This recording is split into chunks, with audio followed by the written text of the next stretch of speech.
3, 2, 1, start. I support this measure wholeheartedly, and I am especially glad to find that the silk industry, which has received protection for the last 65 years, is being given this concession further. Silk, as you know, sir, is considered by many to be an article of luxury, and they think it is not necessary for a person to wear silk. But we must not forget the fact that the silk industry in India is a cottage industry, and it has to be encouraged in order to give employment to people in the countryside. This industry at present is confined to a few states only where silk can be produced. Valuable work is being done in this regard in the states of Karnataka, Assam, and West Bengal.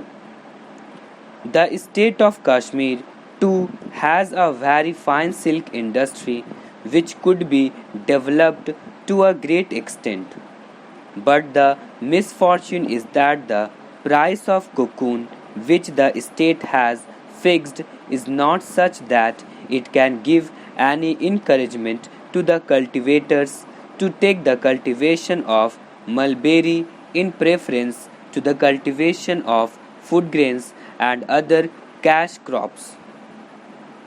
When I was a member of the Central Silk Board, I had occasion to visit Kashmir to attend one of its meetings of the Standing Committee, and I had a talk with the Director of Sericulture there, as also with the Chief Minister of Jammu and Kashmir, and I, along with other members of the board, tried to impress upon the Chief Minister that it was very essential for the development of the silk industry in Kashmir that the purchase rate of cocoon should be increased by the state, which was a monopolist in its purchase, and he had agreed to look into the matter. I do not know whether any improvement in raising the price has been made during the last 1.5 years or so or not. Some of the finest varieties of silk can be produced in Kashmir. For example, silk of a quality which can be used for parachutes could be made, and during the last war, a considerable quantity of silk was produced in the state for that purpose. Unfortunately, now the army is not getting the silk for that purpose from Kashmir to the extent that it needs. At that meeting, when I was in Kashmir, we had a talk with the people.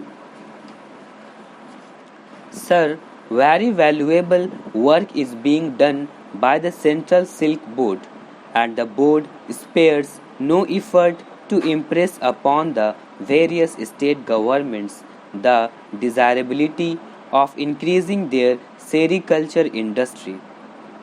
In fact, the amount of which the central government has placed at the disposal of the Central Silk Board for the industry in the 11th 5-year plan is a very handsome amount of rupees 500 crores, and much can be done in that amount if only the states which have that industry or the possibilities of it could be persuaded to take greater interest in its expansion. The fact is that the Central Silk Board sanctions amounts to the states, but these states are unable to make use of all the funds. On inquiry, it has been found that their main difficulty is that they had not sufficient personnel, at present well trained for that kind of work, and consequently, it is not possible for them to develop the industry to the extent it is desired. Recently, various institutions for training have been established in the states under the aegis of the Central Silk Board, and people are being trained and they are being sent out. But even then, with the arrangements so far made, it is not possible to get the trained personnel to the extent that is required for development of the industry in the various states. There is one other thing I would like to mention. Some of the states have been wanting for some time past to install spinning mills in their states. For instance, Assam had desired the establishment of a silk spinning mill 2 years ago, and the Central Silk Board had sanctioned the amount also. But when the state pressed its claim before the central government, difficulties of foreign exchange were placed before it, and on account of this, it was not possible for that state to establish a mill. The central government had mentioned to the state that it might make effort with foreign countries to get machinery on a loan basis or on a long term payment basis. But so far, I do not think anything has been done.